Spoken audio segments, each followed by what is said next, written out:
Welcome to a very special edition of the Sim Geeks and Simulation Operative podcasts. I am William Belk, and today we're going to be handing over the reins to Billy Pascal, who is going to run an all-women panel for us in celebration of International Women's Day. And so we've brought a bunch of folks together today that are leading the industry and bringing a lot of impact and inspiring younger folks coming into healthcare simulation. And so at this point, I am going to hand this over to Billy and let her take over from here on out. Great. Thanks, Will. Hi, I'm Billy Pascal, but I'm excited to be hosting this episode for International Women's Day. I have a great panel of women here. I'm going to let them take an opportunity to introduce themselves first. So, Amy, take it away. All right. Well, hi, everyone. My name is Amy Chow. I am a simulation operations specialist at Washington State University College of Medicine in Spokane, Washington. I have a pretty unique background in that I didn't fall into simulation like most people. For me, I saw this as my dream job since high school. At the time, I didn't know that healthcare simulation existed. I thought it was just this crazy idea that nobody understood what the heck I was talking about. And so I went and got a bachelor's degree in biomedical engineering, thinking that I was going to focus more on the creation and the design of the tools and technology that we use in medical school.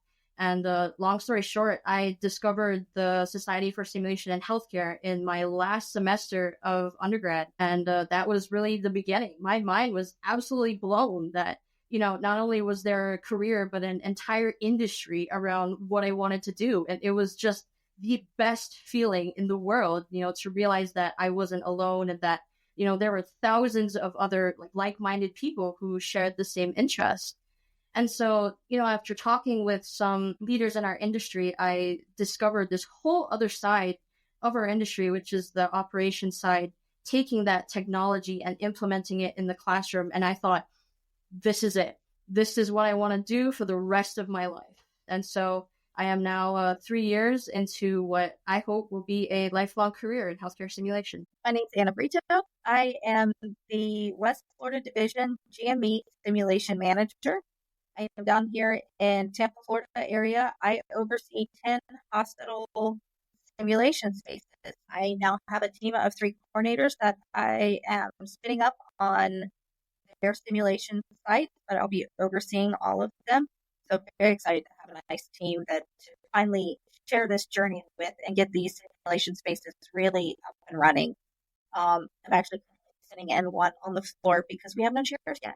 So I fall into this to GME. Well, I fell into simulation by chance back home in Tallahassee when a nursing simulation space was built at our local community college, and they were like, "Hey, we need somebody. Do you want to just come play?" And I was working as a paramedic, and I fell in love with it almost immediately. And it took me years to really find out that there was a whole community, like Amy said, a whole community of simulation, that there were actual certifications and then eventually degrees, which I got really excited about. But then I actually finished my bachelor's and went for my master's in healthcare sim at UAB. So I am just continuing the journey now, and hopefully I'm really looking forward to teaching the people that have joined my team a lot about simulation. I'm Vinny Schaefer. I am the Assistant Director of Simulation with HealthForce Kentucky. I am based in Owensboro, Kentucky, and we serve the greater western side of Kentucky. We have 16 counties that we are supporting, and we're partnered with 9 community colleges. Our goal here is, at the moment, we're very mobile. We have 2 large semi-trucks that we are out targeting our youth of this generation, trying to prepare our future of healthcare workers. I started simulation when somebody took a chance on me. I knew nothing of it, just like everyone in the sim world, but somebody took a chance on me and said, "You would do really good in this." And that was 8 years ago. And here I am today. My background's healthcare, so I've been in healthcare for 18 years, but simulation is definitely where I like to be and would like to stay. Awesome. Well, hello, I am Joy. I am the Assistant Director of Simulation Operations at the USF College of Nursing. I've been in Sim since 2013. Very, very lucky to be in this awesome field. I was introduced by a friend of mine back in the day. I wanted to attend medical school. That was the dream goal of mine until I saw simulation. I said, this is it. This is where I want to stay. This is where I can put all my skill set and just basically things that I know how to do and collaborate and my creativity full on. Now I have a team of 6 awesome simulation operations specialists, and it's all about giving back to them. Just like Jenny, you mentioned, somebody took a chance on me, and I want to take a chance on people and instruct them and guide them and tell them that it is possible to continue in this awesome field. So very happy to be here today. Hi everyone. Is that better? Hi everyone. Okay. I'm the simulation operations specialist lead here at Seattle Children's in Seattle, Washington. Like Joy, I also, and many others in simulation, I also fell into simulation. The original goal was to pursue medical school, and I actually ran into simulation while pursuing a master's degree. School that I pursued the master's degree had a simulation program and a simulation concentration. And so one day I took a walk around the corner and saw a couple of medical students playing with what looked like a very expensive doll. I was intrigued. And from there, I started as a sim program work study student, and then the rest was history. I feel, first of all, so honored to be with a group of women like this. There's so many great stories here. I am sitting here telling myself, okay, we need to have a conversation after this is over. Such a varied background. My name is Billy Pascal. I'm the Simulation Education Program Manager at the University of North Texas Health Science Center in Fort Worth, Texas. We were giving out words that day, so I got a lot. I've been in simulation for nearly 15 years. That's crazy. We 15 years this summer. Started in a community college I've worked in a community college, private university, healthcare system, and now in a university setting. I always say that I got into simulation because of my mom's skills. I was a stay-at-home mom for 16 years and turned preschool teacher. And a friend of mine had been the selected faculty member to handle simulation at the local community college. And she's like, I could use your help. And so all those mom things, right? Put things together, and I made answer the phone and all those kinds of things. But I will never forget, Sam Rudy was the field service representative for Laerdal in our area, and he had come to put together our SimMan 3G. First of all, what other job could you see a body in a suitcase and not be alarmed? Let's be honest. I helped him put it together. I asked a million questions, and at the end of the day, he says, I think you found your thing. So I think he was right. So here we are. So it is International Women's Day. So I've been trying to think of all these clever things to say, girl power and things such as that. So I have realized a common theme here, even though we may not be teachers, right, by the stereotypical stance. We are all teachers, right? It's just when you get to deal with big people, you call it education. So, but at the end of the day, I think I believe that educators are born. I've seen some faculty that I have tried to make educators, but I think there really has to be some sort of innate in you desire to do that. So what do you think about that? Oh, I made everyone ponder. Wheels are turning. Yeah. I love it. I mean, we've all seen that one faculty member, or I shouldn't say faculty member, even teachers. Like, I can even be honest and think back to high school, having a teacher that had been in the corporate America and for whatever reason became a teacher. And it was like, oh, we are not little adults. So it's like, your idea is great, but that's not the way we work. So I think some people just have a little more of a knack for it than others. Yes, I agree with that. Yeah, I agree. I also feel like it needs to be, you gotta have some patience to be an educator, because not everybody thinks like you. Yes, exactly. Let's look at this. So since I kind of saw another common theme there through our introductions, is that we all have I wouldn't say admiration for, but an interest in the technology that is associated with our industry. So where have you seen the biggest growth in your time in simulation? Granted, Amy, haven't been here very long, but I know in recent history, 3 years has still been there's been a considerable amount of change. Like, I can remember when the hottest thing on the market was the IV arm that Laerdal made that had haptic feedback. IV arm hooked up to an actual computer. I mean, like, it was the thing. And I can remember we had like this special grant to even purchase it because it was the most innovative piece of, whatever technology on the market.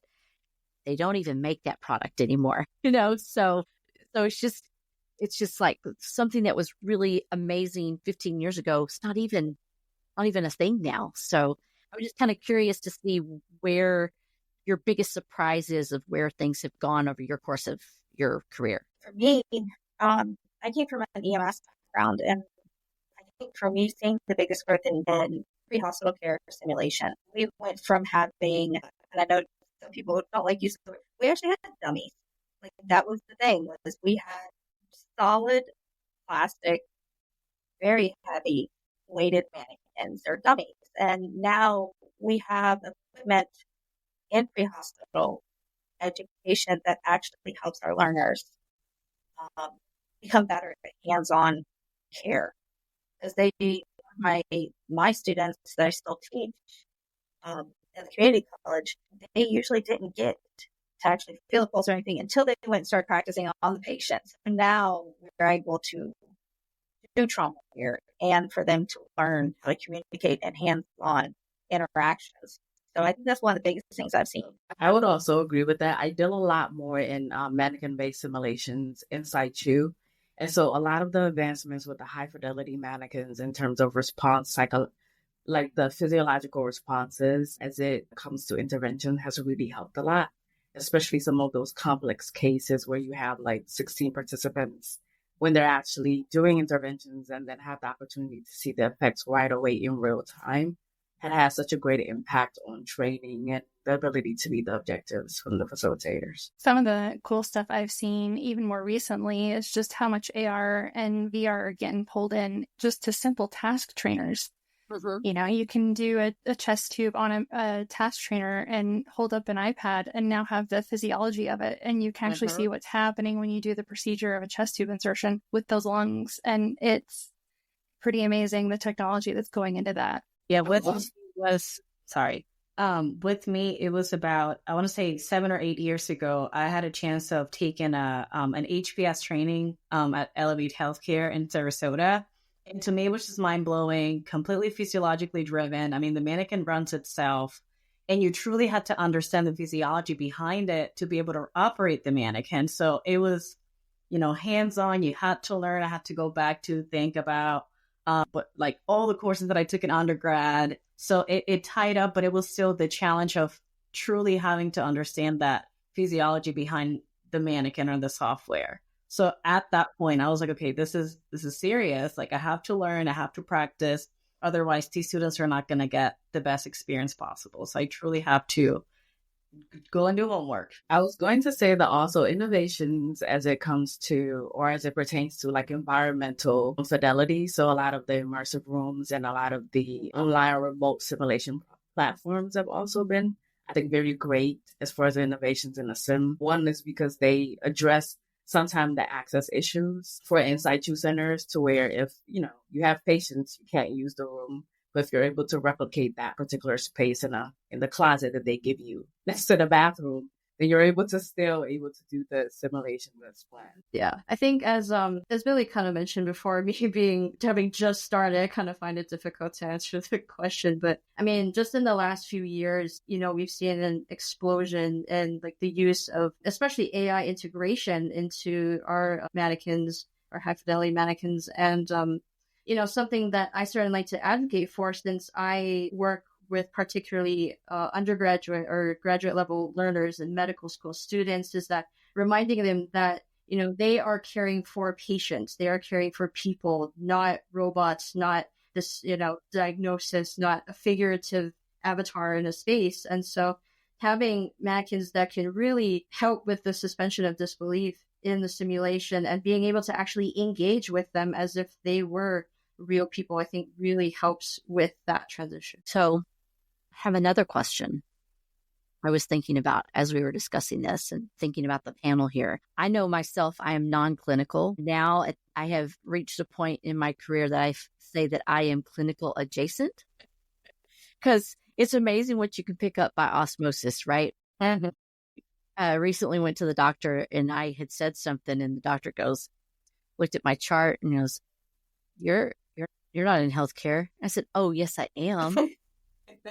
So what was funny is he actually is a graduate of this university. We weren't here at the same time, but I was like, I work where you went to college. So that's interesting. So, and speaking to what you said, Joy, about especially the HPS product, very physiologically driven. I know as a non-clinical person, I was always like, we shouldn't get one of those. I'm not going to know what to do with that. I'm going to need to take some more classes. I did take anatomy and physiology, returned to college as an adult learner. It was very helpful, but I was like, oh, I mean, like I passed, but I didn't know I was going to have to apply this knowledge. I was just trying to gain some lingo. So is everybody else clinical? Have a clinical background? No. Okay. So do you think being non-clinical is a barrier or not? I always tell faculty, especially since I've only been at this university for 3 years, and a lot of faculty look at me, like, what do you mean? You're an expert. You're not a doctor, right? So the one thing that I was able to communicate was I'm not a clinical expert, but I am a patient expert. I have been one of those many times. So I think there is kind of an advantage to being aware of, do you really have to use this word version of what you just said? I get it. That's important. And those are things that you would need to communicate with a colleague, but maybe not to your 75-year-old patient. So I just was wondering what your perspective was on that. I mean, I was not technically clinical. I did major in biology in undergrad, and I'm a certified medical interpreter. So that helped a lot with the terminology. But when I got into simulation, especially having worked with so many different disciplines, from PA to athletic training to emergency medicine, nurse anesthesia, like, you really have to put in work. I certainly did. I still have all my books of looking up definitions on my phone and highlighting everything that I didn't know and asking faculty members, what does, expired in CO2 meant, and just trying to understand that way I could better prepare for that next simulation. But I think it's a challenge. It is a challenge, but it's not impossible. You just got to put in a lot of work to be able to understand the terminology. And I guess, like, if you get to do those repetitive simulations, you'll see that progress and improvement over time. It's just a matter of asking the right people, do you mind breaking this down in a way that I'm able to, comprehend the meaning behind it? And for the most part, everybody that I asked to, they were like, absolutely. They just drew me diagrams and pictures and all sorts of things. And I'm like, okay, that's enough. And then you can keep asking eventually. Some medical background. I was a medical assistant, so it's different than the hospital world. It's, two different worlds. And so I do feel it's asking those questions, breaking it down is what's helpful as you get to figure things out. I'm still asking those questions because I'm not an expert, and that's my point of view. I would also agree. I think I'm fortunate to work in an environment where people are very helpful and they don't mind you asking questions. The facilitators, they don't mind sitting you down and walking you through their clinical mind and what they're thinking. But I think being non-clinical myself, I've been able to offer a different perspective, because sometimes you do get clinical facilitators. There are cases where they're asking for the kitchen sink. And so having that semi lens of what exactly are you trying to do? What objectives need to be met? And then going ahead and letting them know, well, this is the medication. These are all of the equipment that would be necessary for that. So I think that it could be difficult, but I don't see it as a barrier, because there's always people, well, maybe not always, but I'm fortunate enough to be in an environment where people are willing to work with you and make sure that you understand the success of the simulation. I think for me, being non-clinical, I certainly saw it as a challenge for quite a while. I mean, even though I did have the fortune of taking classes in physiology and anatomy, and so I kind of understood that basic background, but still the application of it in simulation and in healthcare is very different from your basic foundational things. And so it was certainly, a learning curve and it is for anybody who is non-clinical in simulation.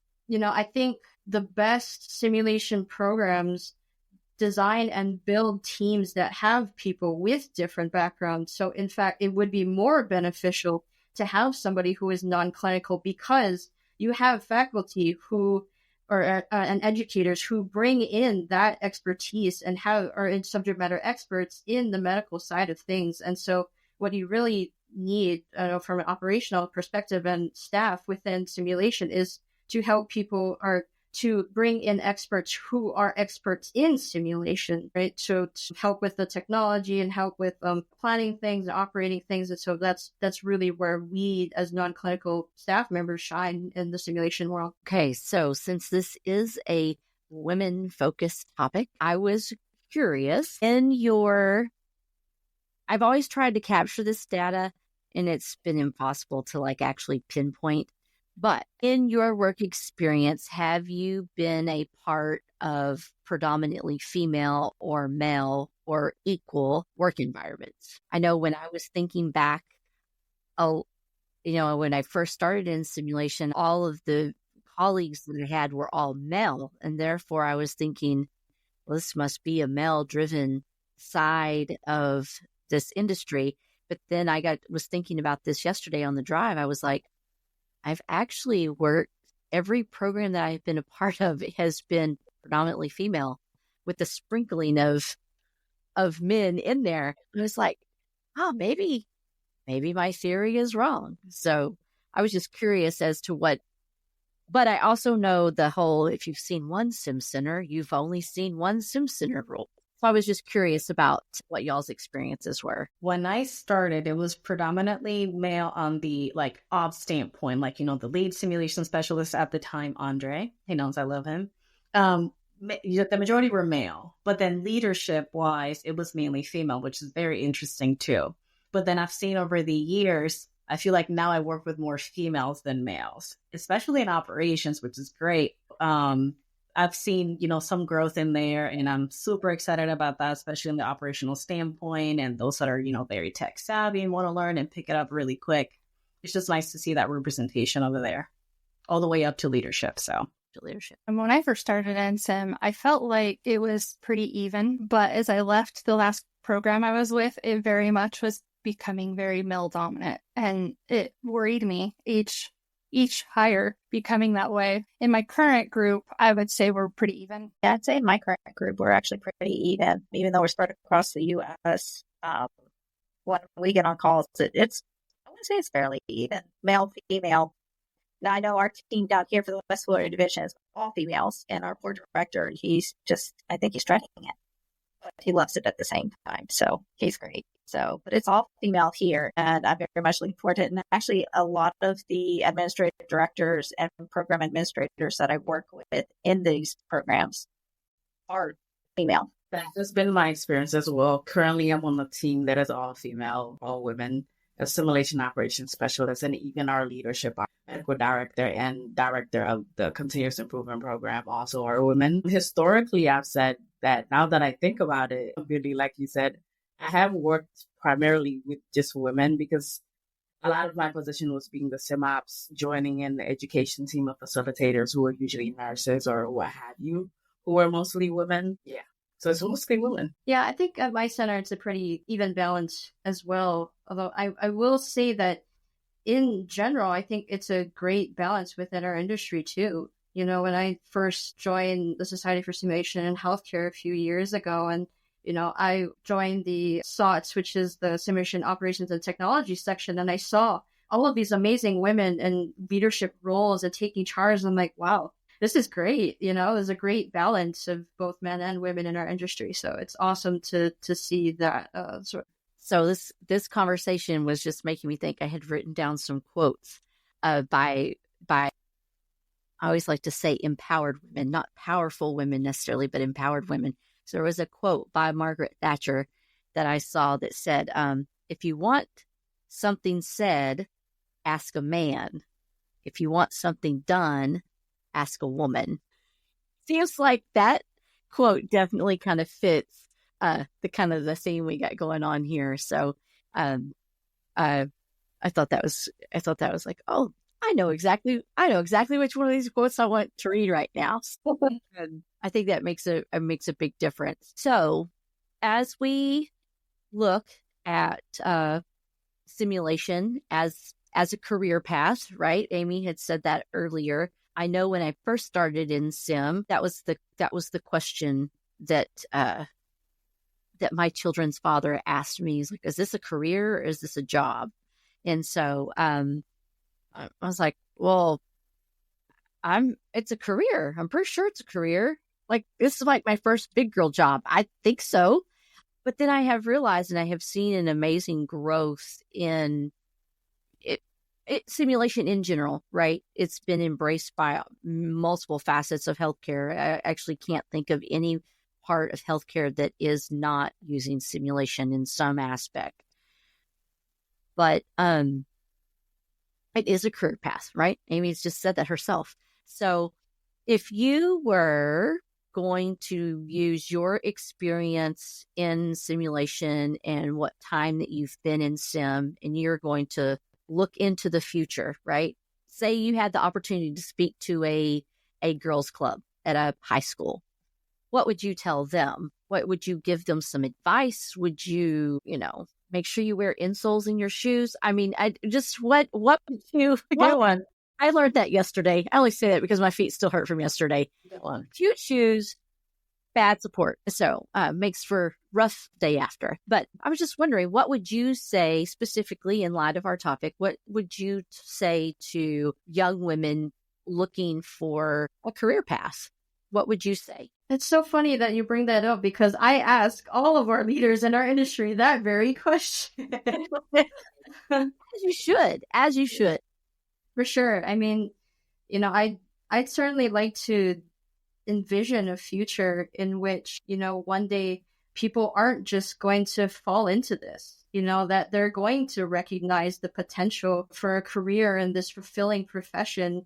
And so, how can we promote this? How can we talk about this in a way that gets people excited? And so, gosh, that is such an interesting question. And honestly, something that I'm still trying to discover for myself, being relatively new, and figuring out how can I transition my excitement to the next generation. I think for me, it's going to be, a lifelong discovery for me is how do I describe this profession? How do I define it? How do I share it with the world? And so actually, I'd love to hear what everybody's thoughts are on that too. I think what I will say is embrace the unknown. I had a very similar experience to Billy because I finished a master's degree that had a concentration in healthcare simulation. And unfortunately, multiple people in my class who graduated with a concentration did not end up going into the field because of those very the anxiety about, is this a career that I can do forever? Is there growth? Am I going to be able to establish myself? So what I would tell those young girls is embrace the uncertainty and then know that there is space for you and you can definitely carve out space for yourself in simulation. And I think through mentorship, I realized that simulation was not what I thought it was. So in my education, especially as a sim op, I thought for the rest of my life, I'd just be pushing a little cart with a mannequin, go run my sim and go home. But I haven't had the opportunity to really expand my view of simulation, see all the various domain and management and sim ops and system simulations, the education side of simulations, just to communicate to them that the field really is vast. And there's still more opportunity, as Amy said, for us to grow and have innovation and have new, special niches of the field to be added on. So just embrace the uncertainty, let the fear come, and then go out there and do it. Say anything's possible. I would go tell those kids, anything's possible. You can dream it. It could happen. You just never know. And just as Mesa said, take those opportunities as they come up. Something that I've done with students coming to learn that, now that I work at the College of Nursing, they come to learn, about nursing, and hopefully it will inspire them to pursue a degree in nursing.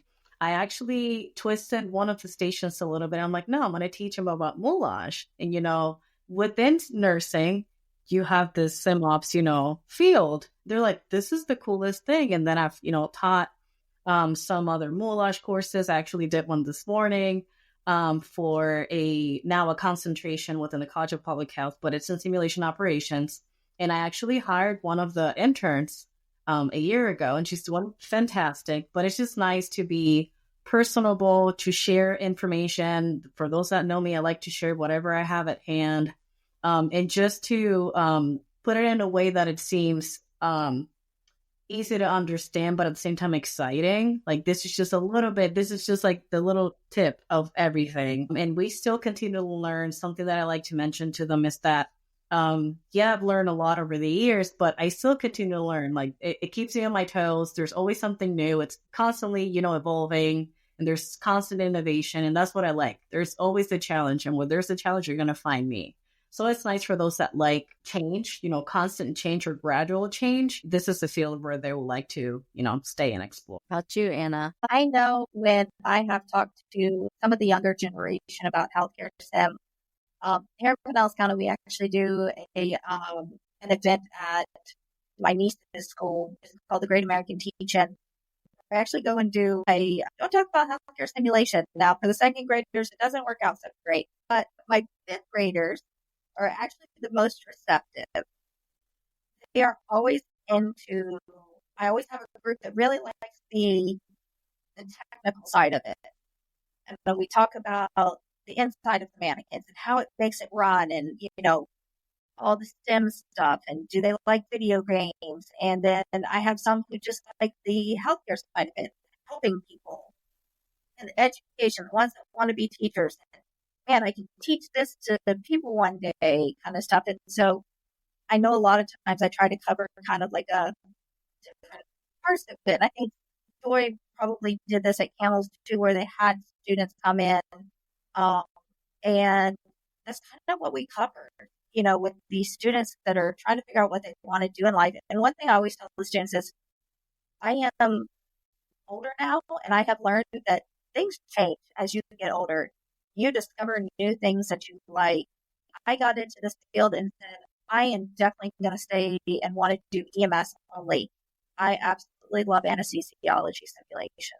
And that was because of my work at Camels and with the team there. So when I came over to here, I brought that knowledge.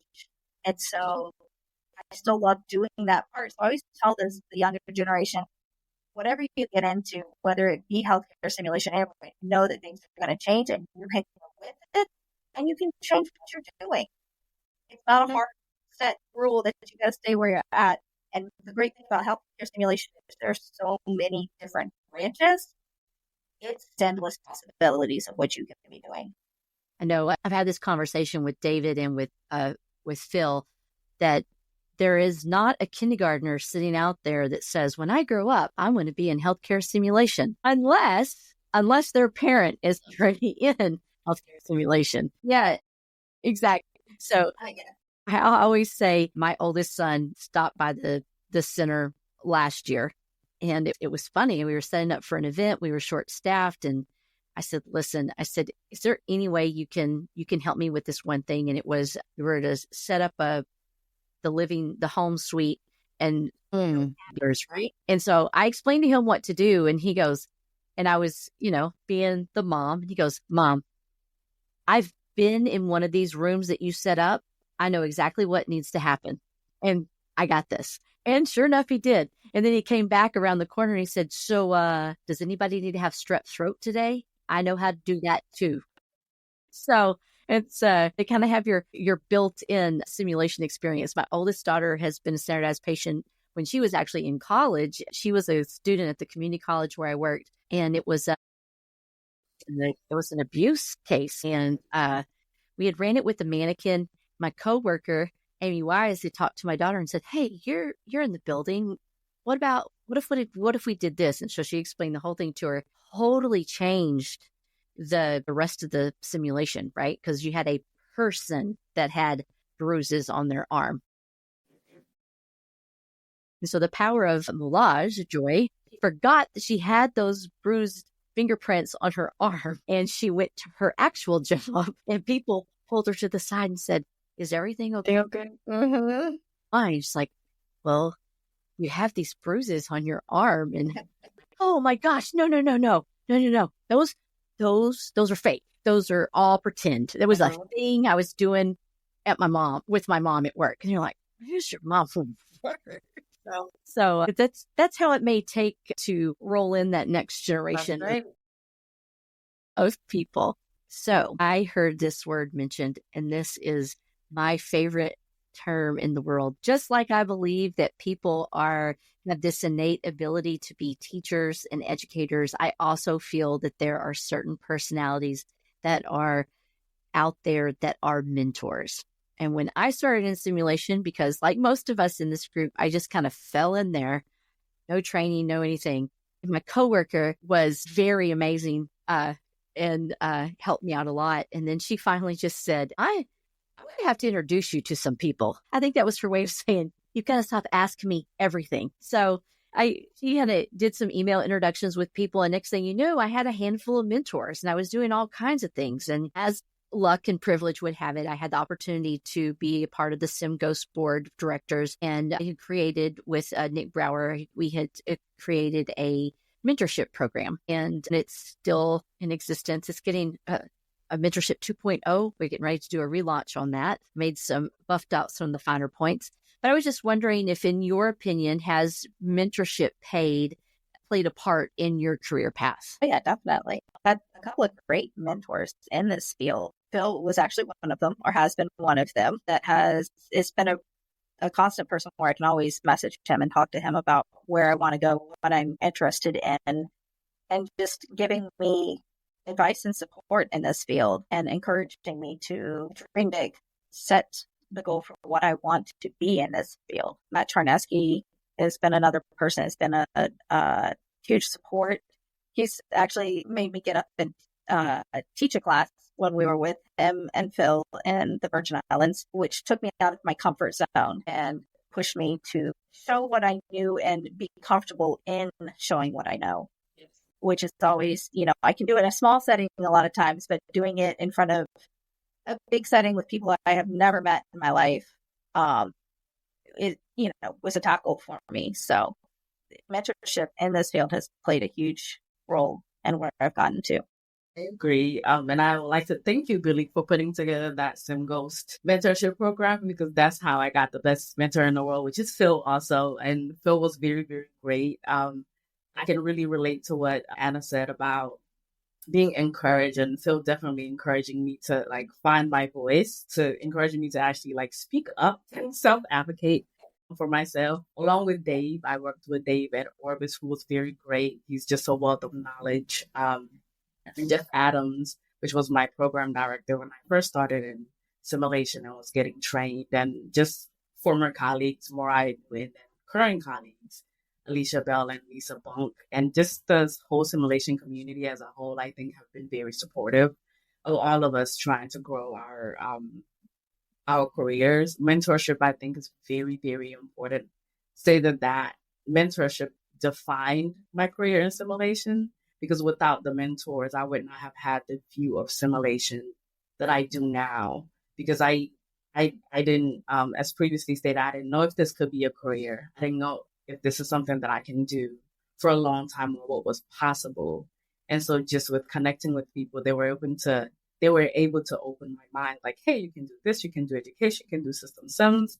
Even though you're a sim ops, you can teach courses, you can, meet with facilitators and guide. I think, mentorship is very, very important and very critical to career growth. Yeah, absolutely. I completely agree with that, especially when younger sim ops are working in very, very small environments where they could potentially be the only person in this representing the sim world. And, it's so easy for us to kind of work in our silos and feel alone. And so having a mentor, I think, is so critically important. And, you definitely throw a lot of great names, but, I've met, everybody in this industry is just so open and so awesome. I've met so many, and, I look up to dozens and dozens of people for inspiration. So I couldn't possibly, pick one, but, something that they all have in common is that the best mentors help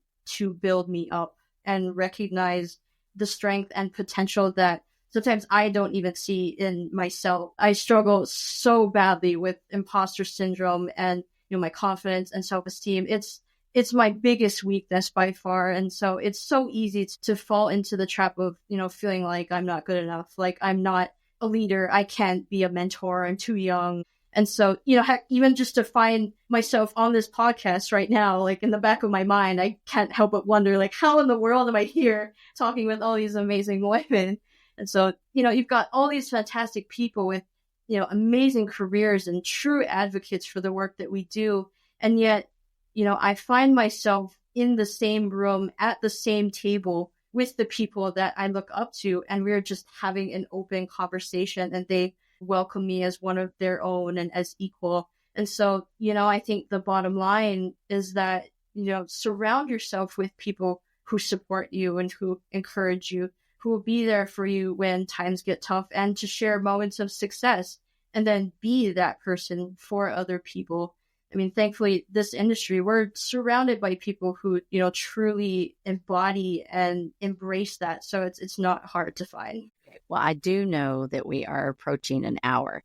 I would like to take a moment, and I will go first so that the rest of you can think about what I'm fixing to do. I do have some women that have helped me get here. And so I would like to take this opportunity to give them a shout out. So I'll give you a second to collect your thoughts. But way back in the day when my friend Brenda Ware called me up and said, hey, I really need some help. And she had a conversation with a grant coordinator named Pam Flaming, who had some conversations with some important people and said, yeah, we can hire a contractor. And then it didn't take long for I had the opportunity to meet the dean of the nursing program at that community college. And Dr. G. Archer said, we should hire her. Why is she just a contractor? So that was amazing. And then at the same time, we were hiring a SIM director and a SIM educator. So Julie Martin and Amy Wise became my first SIM sisters, is what I like to say. So I know that I would not be where I am today without those people taking a chance on me. And so when I do have those moments of self-doubt, imposter syndrome, I hear you, sister, way huge, way haver of that. I sit there and think about, I deserve it to those women that gave me the opportunity to get my foot in the door, and they believed in me. So in order for me to thank them for that opportunity, sometimes got to swallow some pride and some fear and or through it. So anyways, I just want to take that opportunity to say that to those. I want to be able to say their names out into the world and to live on the internet forever so that they can know. But I just didn't know if y'all wanted to have that same opportunity. I will jump on that. Good. Yeah. Well, she was a friend of mine, and then she introduced me to the world of simulation. Her name was Debbie Lanning. At the time, I started as a program assistant at Camels, and she was like, I think you're going to like this job. And she was very right. And I still, say thank you whenever I remember to thank her. And then former bosses and leaders, Nikki McLean and EJ Worley, they were awesome. They were like my sim moms, like you said, sim sisters. They were my sim moms. And they actually paved the way. They're like, you know what you have to give. It's important, your viewpoints, your background, your knowledge, your skills, there's a reason why you're here. So continue to nourish that, and you're going to continue to grow. And I still reach out to them and thank them because, like you said, Billy, there are people that actually gave you the chance. So I want to continue to do the same for those that are coming after me. That's my goal. I for sure want to jump on that. Patty Conan is going to be the one I will bring up. She's the one who trained me from the beginning. I wouldn't know all things I know without her. Another one that was a big part to me was Stephanie Pease Romero. She just had patience with me, and she always wanted my opinion. Always. She would wait until I was ready to give it, but she always wanted my opinion, which just stuck out to me. It makes a big difference when people want to hear what you have to say.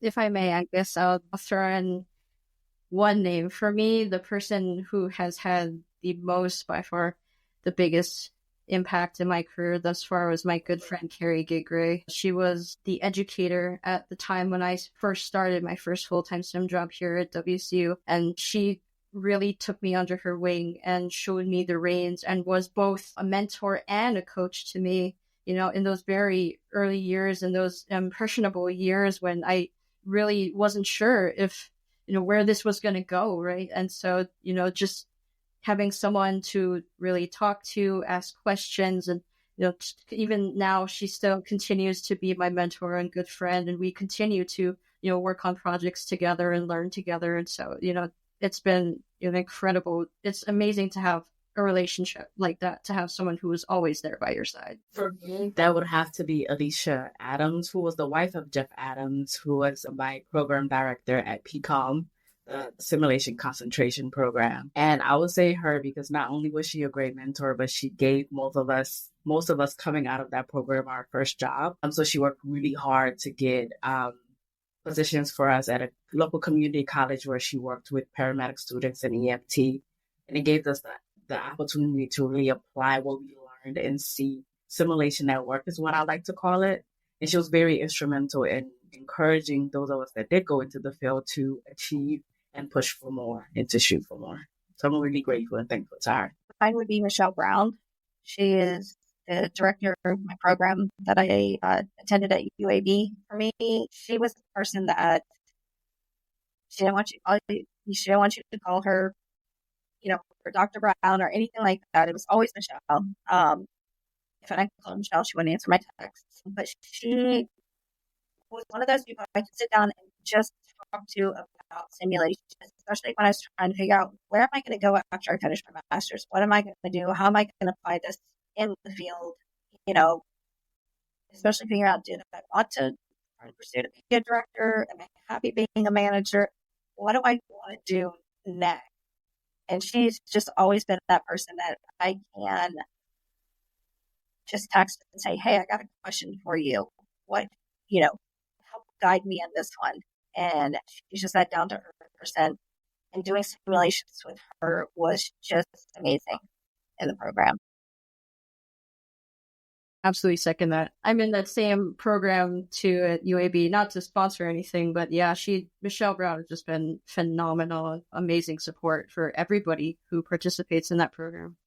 She is an amazing support and just a really amazing person. I have heard that about her. I've heard a lot of good things about that program.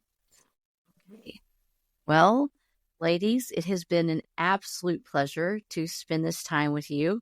I know firsthand that you're all very, very busy individuals. So this has definitely been a highlight for me. Most definitely a career highlight for to have this opportunity. So I want to thank you all for your time very, very much, and your stories and your sharing. It's been really amazing. Thank you. Thank you so much. Thank you, gentlemen, for allowing us to be here. Yeah, absolutely. So thank you guys from Phil, David, myself, all of us. Thank you guys so much for your time and the effort that you put in for this. I know it's hard to carve time in the middle of the week, but yeah, truthfully, thank all of you guys. We really appreciate it. Thank you. Yeah. Bye. All right.